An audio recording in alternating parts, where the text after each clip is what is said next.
Hi guys, James at Rampant Lion Reviews again for you today with another beer review. For this one, we are going to head over to Canada once again, and we're going to return to a brewery that's featured on the channel once before.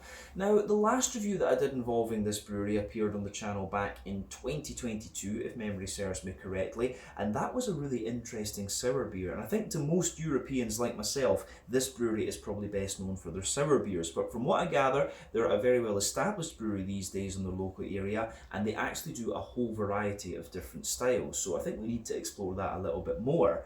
But the beer we're going to have a look at today is one that I actually bought quite a wee while ago, if memory serves me correctly. I can't remember exactly when, but it's a style that I haven't tried from this brewery, and one that I wasn't aware that they did all that often, to be honest with you. But apparently this is one of their core range beers. So needless to say, I'm very, very curious to see what this beer is going to have in store for us. Hopefully it's another good beer. Hopefully it makes for an interesting review, and as always, I hope that you guys watching enjoy my take on this one as well. So yeah, for this review then, like I said, we're going to head over to Canada. We're going to go to the province of Ontario, the city of Toronto, and we're going to have a look then at another beer from the wonderful Bellwoods Brewery. So this particular beer is called Hellwoods. It comes in at 10% ABV, and this one is a Russian Imperial Stout. So yeah, there's not too many beers on the market these days that are marketed specifically as Russian Imperial Stouts. So this is probably one of the reasons why this one caught my eye. If memory serves me correctly, I bought this one at craft beer based Mother Tree here in Osaka, but I can't remember exactly when. I think I bought this one, it's earlier in the year for sure, maybe around Christmas time was when I actually picked this one up. But yeah, it caught my eye because of the name of it. I love a little bit of Satanism and heavy metal and stuff like that. I think it's always quite interesting. So yeah, I like the name Hellwoods. And obviously Bellwoods was a brewery that I encountered before. So I thought, you know, why not? It's always cool to review Canadian beer on the channel here. So yeah, since this is a Canadian beer review, a big shout out to my Canadian beer tubing colleagues. One of the OG ones, Lee Russell, is somebody that I've known for a long time. Make sure you check his channel out. He's, I think, one of the original generation beer tubers as well. He's been around since the very, very early days actually. And there's other guys now like Redbeard off the 10th and things like that. They're doing a lot of videos on their local areas, because Canada is of course a very, very big country. So for me it's just nice to be able to review Canadian beers for you every so often. But check these guys out. I'll put the links to their channels in the video description below. But yeah, let's crack on with this one then and see how we go. So as always with my reviews, I'll tell you a little bit about the brewery before we taste the beer. If you want to get straight to the tasting though, just fast forward. All the usual links can be found in the video description below. That's the brewery website, the link to my other reviews that I've done from Bellwoods Brewery before, and we will no doubt add some more to that list at some point in the near future. But there's all the usual social media down there. If you want to see more reviews, do please consider subscribing to the channel. The support that you give is massively appreciated. And remember, you can go into the channel homepage and search for beer using the geography tagging system. So just go in there, use the little search bar, put in your hometown, state, county, province, whatever you like. If I've reviewed beers from the area that you search for, they will pop up. Failing that though, you can check out the playlist of beers from different countries. You'll find this one in the Canadian playlist along with a number of other things. That's being added to whenever I get the opportunity, but quite regularly these days, because we do get a good selection of Canadian stuff in Hong Kong and here in Japan as well. But do check out the playlist of beers from other countries as well, because there are some very interesting things on the channel these days. But yeah, let's go on to my brewery notes then, and I'll tell you a wee bit about Bellwoods Brewery once again. So, Bellwoods Brewery, as I've told you before, are based in Toronto, Ontario, over in Canada, and the company was founded back in 2011 by Luke Peste and Mike Carl. So Luke has a background in biochemical engineering, and he previously brewed for Amsterdam Brewing in the city, while Mike was also a brewer at Amsterdam, and that is of course where they met. But they started home brewing together during their time working there, and they would also go down to the US together on what they would call craft beer runs, you know, to get all the good stuff. But yeah, they continued their home brewing activities for a wee while. Then they decided they wanted to go into business for themselves. But apparently they were both inspired to start Bellwoods because they felt that nobody in Toronto was brewing really hoppy or Brettanomyces focused beers. So they took over an old car repair garage on Ossington Avenue in the Little Portugal area in the southern part of the city, and they named the brewery Bellwoods after the nearby Trinity Bellwoods Park. But around the time that they started, they also started the City Hops project, and there was people growing hops on rooftops across the city, and they were producing things like Cascade and Chinook varieties, among others. But they opened up this brew pub to the public in 2012, and they've gradually expanded the brewery capacity there and also added a bottle shop. But later on in 2016, they opened up a second brewery on Halfish Road in North York, which has of course increased their production volume even more, and this location has also given them the space to do a lot more barrel aging and sour beers and stuff like this. This site also has its own tap room, and the yearly output of the brewery in total is over 1 million litres. But as of July 2024, when I'm filming this review for you, these guys have produced 400 different kinds of beer according to Untappd, and that number will no doubt continue to increase as time goes on. But yeah, my first encounter with this brewery was about 2022, and that was one of the Jelly King series of beers. I think the Jelly Kings became quite well known across Europe. I think they just appeared in all the different European countries, and people were like, oh, these are really, really good.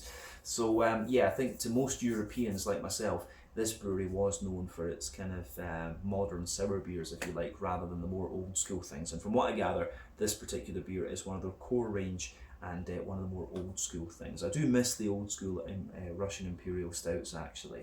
But yeah, that is everything I can really tell you about Bellwoods Brewery for the moment. If you want to learn more about these guys, you can check out the brewery website, you can follow them on Facebook and Instagram to keep up to date with all the latest goings on, and you can check out the Rate Beer, Untappd and Beer Advocate pages to learn a little bit more about all the different beers that these guys have done. You can of course check out my Canadian beer tubing colleagues, who I have no doubt will have reviewed this brewery a little bit more than me. But yeah, let's go on then and have a little look at the beer itself. So this one, as you can see, is a 473 milliliter can, which is one American pint. I guess we could say, I don't know if you should technically say North American pint, because the Canadians use that as well. But yeah, 10% ABV this one. A Russian Imperial Stout here, and I do like the can. I think I will need to keep this can there. There you can see Hellwoods. But yeah, the artwork on this one is pretty straightforward. I think it's pretty cool, I have to say. But yeah, plain silver top on the can there. I honestly can't remember what I paid for this one, to be honest with you. I'm guessing it might have been around 2,000 Japanese yen. But yeah, I think it was kind of a fuck it, why not moment. Because yeah, I wanted to try, I liked the imagery, and I just thought, why not? But yeah, this one was bought at craft beer based Mother Tree in Umeda in Osaka, so do go and check them out if you get the chance. But yeah, 473 milliliter can, this one, 10% Russian Imperial Stout, Hellwoods from Bellwoods Brewery in Toronto, Canada. So yeah, let's get stuck into this one and see what it's all about. I've been looking forward to this beer for quite a wee while, so this will be nice. Yeah, I have to say that does look pretty good actually. So I think that'll do for the moment, and we'll put the rest of it in a little bit later. We don't want to waste it, of course. There you go, a little bit escaping down the side there. But yeah, anyway, I think we've poured maybe about 80% of the beer into the glass now, but you can see this one's poured with about a 2/3 finger of a frothy, I would say kind of dark tan head, medium-sized bubbles on the surface of the liquid there, and you can see it gets kind of more foamy the further up the head that you go. But yeah, lovely dark ebony rosewood colour to the beer, this one, and that is pretty much what you would expect of this style. So yeah, remember, the colour of your beer depends on a few things. One, the type of malts that you use. This goes a long way to determining your EBC rating. 2, length of your wort boil is also going to play a role, because the longer you boil the wort, the more the sugars caramelise, and thus you get a darker colour of beer. But any barrel aging that you do or adjuncts you put into the beer will affect its colour as well. Although with black beers such as Imperial Stouts, it is very, very difficult to affect the colour of these beers with barrel aging and adjuncts and stuff like that. I've only ever seen it done once, and that was by an Estonian brewery, Puasta, who put beets in the beer, and it had this kind of purple tinge to it, so that was kind of quite interesting. But yeah, not much in the way of visible carbonation with this one. This is 10% ABV after all, and this beer, I should point out, does contain wheat and oats, and that's the reason why sometimes with these imperial stouts, when you shine the light through them, you can see there is a bit of clarity there, but the beer is just, of course, so dark. But with this one, you can see it is kind of pretty hazy. So yeah, that would be the wheat and the oats that are doing that. So yeah, one or two big bubbles sticking toward the side of the glass, a few little ones there, but yeah, not too much in the way of visible carbonation. You can see the head. If you sugar the beer up a little bit, it will return. So yeah, nice looking beer, this one. Pretty much what you would expect from the Russian Imperial Stout subcategory and the Imperial Stout style generally. So yeah, when it comes to Imperial Stouts, there are a few ways you can play with these. You can do a double mash, which is going to give you that big sticky mouthfeel. You can barrel age them when you're going to lose a little bit of the mouthfeel, but you get all these infused flavours. What else can you do? You can give them longer wort boils as well, which is going to give you a more kind of leathery, complex brown sugary character. So yeah, a few different ways you can play with this style, but when it comes to Imperial Stout generally, you know, there's a few different varieties. You've got the Imperial Milk Stouts, the Russian Imperial Stouts like this one, Imperial Coffee Stouts, I guess, are their own sub-style, and then yeah, in more modern times you have the Imperial Pastry Stout, which for me can really be a little bit of a hit or a miss. I don't like the kind of granola or sort of marzipan-y flavour that those beers can have. I like the more old school things like this. But yeah, really interesting stuff, this one, as I say. So I think we said everything we need to about the appearance of this beer. Let's have a wee look at the nose and see what it's all about. I'm very curious about this one, I have to say. Oh, that smells good. Now, I will say straight away, this beer, the aroma is on the sweeter end of the RIS spectrum, but it's not doing anything really unusual, to be honest with you. It actually smells... I'm wondering about this one now, because one of the things you'll notice with Imperial Stouts is if you keep them in the bottle or the can or whatever for like a year or two, you get this lovely silky smooth sort of thing coming out of them. So yeah, I'm wondering with this one, it says packaged October 2023. So it's not too old actually, this one. It's about, I must have bought this about Christmas time actually, if it's been packaged then. But yeah, it's interesting that you're starting to get this smooth silky thing out of it, but then again, it does contain oats and wheat, so that's going to give you more of this silkiness. But yeah, this beer's got everything you want. You've got a bit of toastiness in there, you've got some nice bready characteristics, a wee bit of chocolate and caramelly sweetness and things, a little bit of fruity character, a wee bit of hoppiness. Yeah, you've got everything you want. So let's just break the aroma of this beer down and describe it for you a bit more in depth. So, the backbone of the beer, you've got a really nice kind of like roasty toasty, well-fired bread crust to this one. So yeah, a little bit of roasty toasty, well-fired bread crust in there. I do wonder, I wonder if it's Special B or Carafa or what exactly they're using in this one, because there's something about this that just feels a little bit familiar. So yeah, bit of roasty toasty, well-fired bread crust in there. There's a wee bit of woodiness, of course, as well. Good little bit of rye bread, I would say. It comes across as having a wee bit of a rye bready character to it. Sweet wholemeal brown bread in any case. It has a bit of a mix of like chocolate brownie, chocolate sponge cake. And of course the sort of silkiness, as I say, the sort of silkiness that you get out of Imperial Stouts when you let them sit in the bottle for a year or two, that's starting to come out of this one. I'm actually surprised at how apparent that is in this particular beer, because it's not that old either. It says, I think it's saying on this import sticker here that you can keep this one until 2025, but in honesty it probably would last longer than that as long as you stored it correctly. But yeah, for me, the aroma of this one I think is really nice. But yeah, mix of chocolate brownie character in there. chocolate sponge cake. The chocolate itself comes across as being, you know, maybe 70-ish% cocoa chocolate. So it's not quite on the really heavy, darker end of the spectrum, like the 80, 90, 100% cocoa chocolates, but it still has a little bit of an almost slightly milky character to it in there. So that's quite interesting. On top of that, you have a nice leathery, brown sugary character to this one. A little bit of toasty character to it as well. Yeah, lovely little bit of toasty brown sugary character. But yeah, the leathery brown sugar comes out of this one too. It almost has a very slight imperial milk stout quality to it, this beer too. Like I can definitely smell like a wee bit of almost a vanilla, lactosey sort of thing going on in this. That's probably the oats that's doing that in all honesty.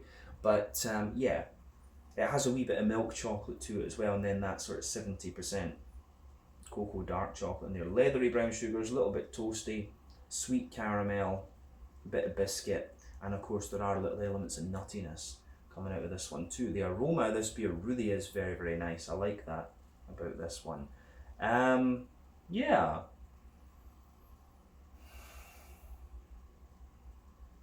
Yeah. The aroma of this beer on the malty side of things is really, really good. And as I say, it comes across as proper old school. It's certainly not the most roasty and toasty of imperial stouts I've come across aroma wise, but it certainly has a little bit of milk stout, imperial milk stout quality to it as well. I think I'm going to really enjoy this in all honesty. On the hoppy side of things, it's kind of what you'd expect. There's a little bit of earthiness in there. There's a little bit of herbal character. There's a wee touch of floral note in there and a little bit of grassiness. But yeah, the way that this one goes together, I think, is really, really nice. On the fruity side of things, it's what you'd expect. Again, there's a little bit of oily plum. There's a little bit of what would I say? Yeah. There's a little bit of juicy plum in there. There's a wee bit of a kind of raisiny character. Yeah, a little bit of raisin, a little bit of juicy plum. Fig for sure. What would we say? There's a little bit of like black currant and then a wee bit of like blackberry as well, I would say. So all in all, I think the fruity side of this one, the more that you smell of it, the kind of sharper and more juicy it gets as well. But yeah, aroma wise, I think it's pretty nice. It gives you everything you'd expect of the Russian Imperial Stout, as I say, but maybe not quite as bitter and toasty and things like that either. So yeah, it's a big thumbs up from me. I really like how that pieces together in this beer. The aroma's great, so yeah, big thumbs up to Bellwoods for this one. A little bit of imperial milk stout quality to it as well. So as I always say, take a little bit of time to enjoy the aroma of the beer before you get stuck into it. But I think we can have a taste of this one then and see what it's all about. So yes, this is the Hellwoods, a 10% Russian Imperial Stout from the wonderful Bellwoods Brewery in Toronto, Ontario, over in Canada. I'm really looking forward to this. Let's get stuck in. Slàinte, skål, cheers.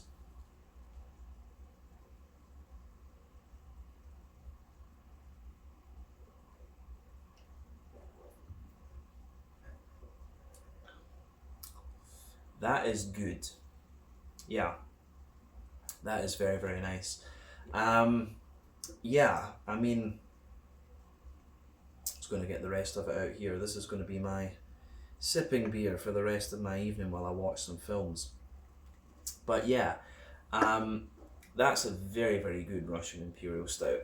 I will say, it shows you some of the more roasty and toasty bitter characters that you'd expect further into the aftertaste, but in all, it's one of the sweeter Russian Imperial Stouts that I've had. That's not a bad thing. I like Imperial Milk Stouts, but yeah, there is a wee bit of Imperial Milk Stout quality to this one, and I think that's probably due to the presence of the oats. It has this lovely creaminess to the mouthfeel. I think the old school RIS beers didn't really use oats and wheat. I think it was pretty much all barley malt that was used in these, in the old ones, but this is still a very, very good beer. You can only review what's put in front of you, and Bellwoods have put another very good beer in front of me, so I cannot complain in the slightest. Big thumbs up to them. Lovely beer, this.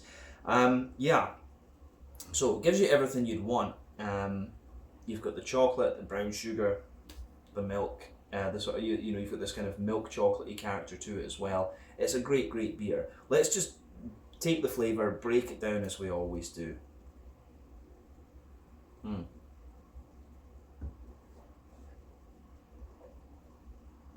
So, the backbone of this beer, middle third of your palate.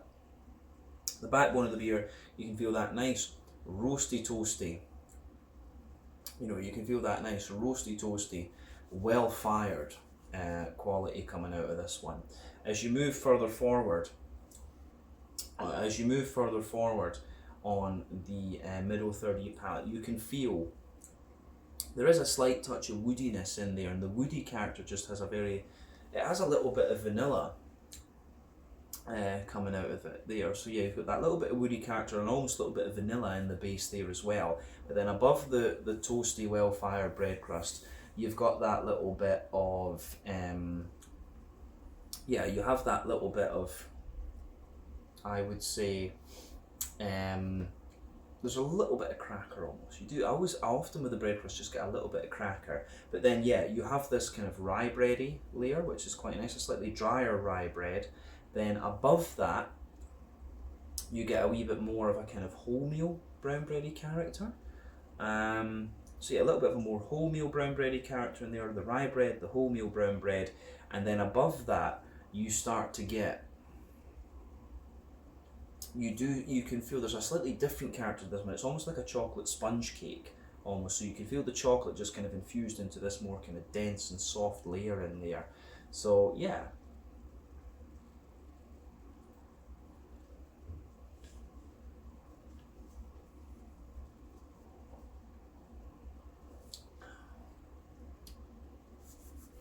So you've got that nice chocolate sponge.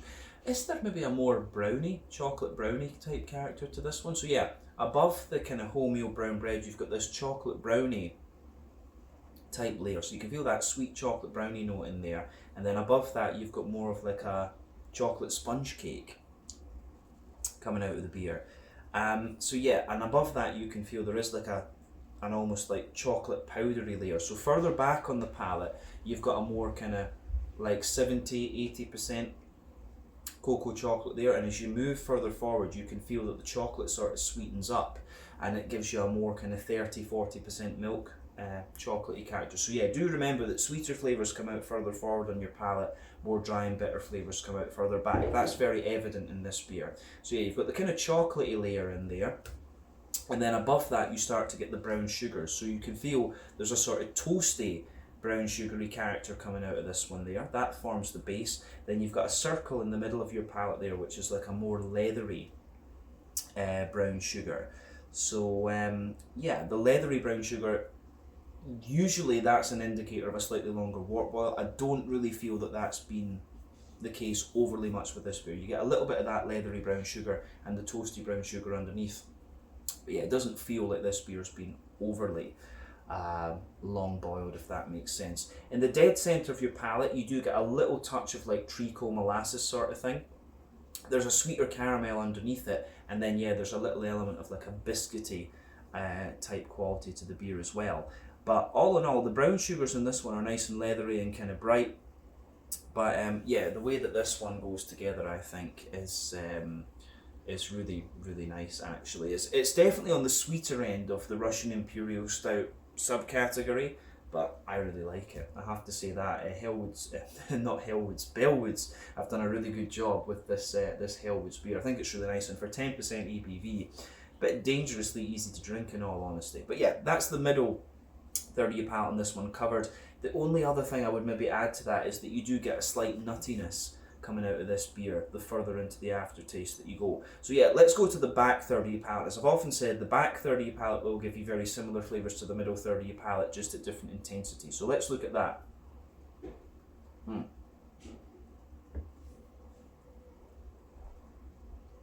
So yeah, the border region between middle and back third of your palate, you get that nice little bit of bready build up in there.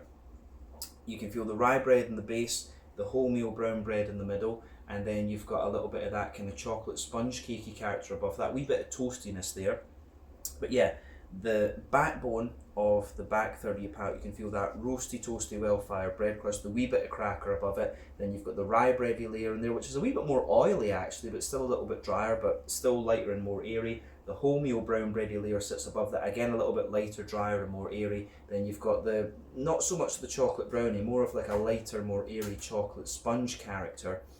And you can feel on top of that what feels like more of a kind of like toasty, charred chocolate powder type thing creeping over the top of it. Maybe a little bit of the drier aspects of the brown sugar there. And then above everything else, you have the yeasty side of the beer. So the yeasty side of the beer, you can feel that more dense, rye bready character in the middle of the yeasty side of things.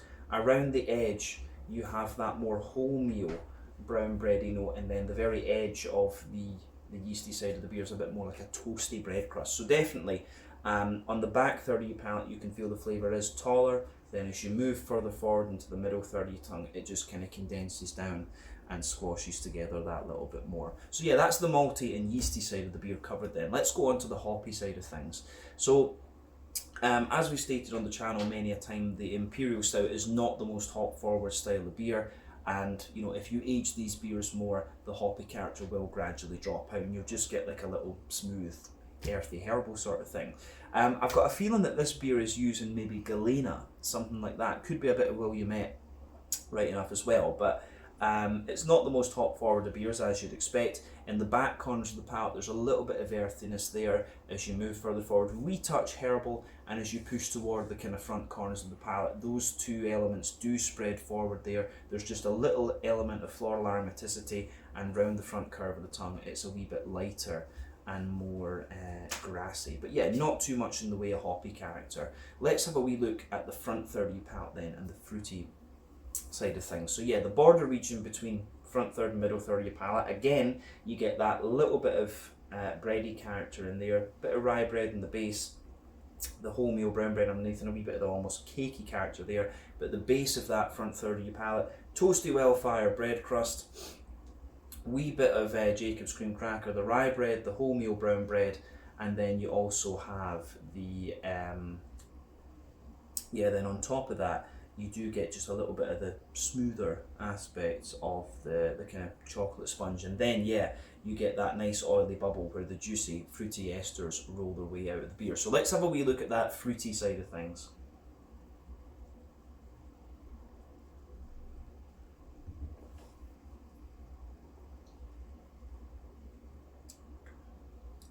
Yeah, fruity side of the beer is pretty much what you would expect, in all honesty.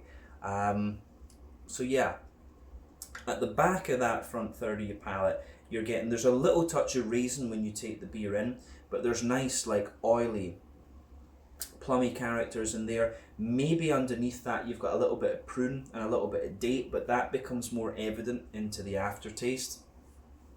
And yeah, as you move further forward into that middle third of your palate, that front third of your palate, sorry, you get a little bit more, you get a little bit of a kind of oily figgy character in there, and then yeah, beyond that into the front half of the front third of your palate, it's sort of like black currants underneath, and maybe a slightly juicier blackberry on top of that. These are all things that you do expect from this particular style, of course, and there's just something telling me that it's either Williamette or, pardon me, a bit of Galena that's been used in the hopping process here.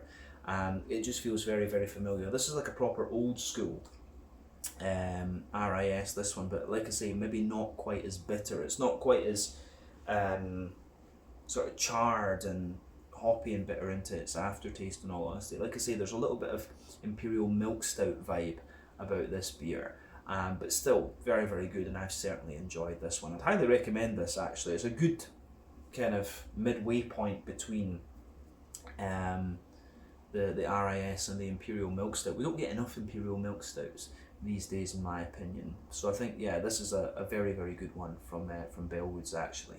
But I think we said everything we really need to about the flavour of this beer. I think this one is really, really nicely done. So yeah, let's round off this review then with a wee quick look at the mouthfeel. So for me,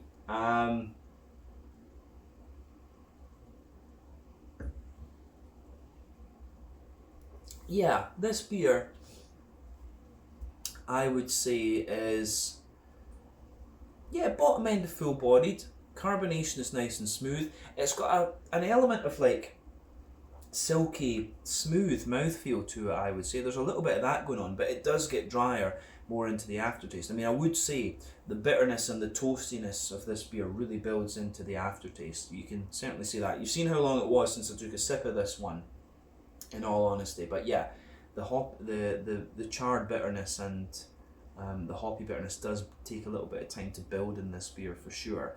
So yeah, bottom end of full bodied, smooth carbonation, nice kind of silky mouthfeel. In terms of IBUs, what, about 70, 60, 70, something like that.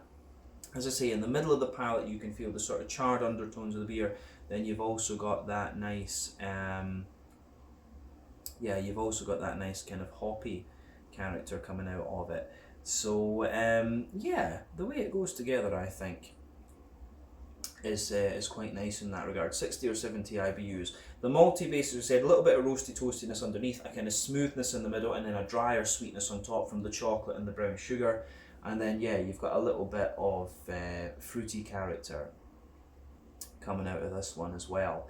So yeah, the fruity character in this one for me, yeah, red fruity all the way, a little bit more oily, but not all that juicy, in honesty. Yeah, more of an oily, fruity character.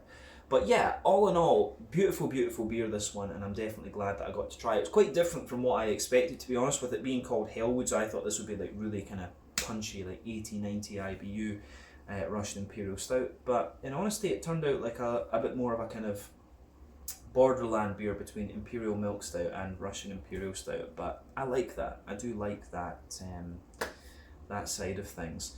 But yeah, I think we can leave it at that for this one. I can feel the booze go into my head in this beer a little bit. But yeah, this was the Hellwoods, a 10% Russian Imperial Stout from the wonderful Bellwoods Brewery in Toronto, Ontario, over in Canada. So yeah, once again, thank you for watching my beer reviews. Until the next time, please like, subscribe, share, all the usual YouTube stuff. Let me know your own thoughts on this beer in the comments section below. Let me know what your favourite beers are from Bellwoods Brewery as well. Do check out my Canadian beer tubing colleagues. And yeah, let me know some other Canadian beers and breweries that I should be checking out. So until the next time, check out my social media, check out Bellwoods' social media, and I'll see you guys on the next review very, very soon. Slàinte, skål, and cheers.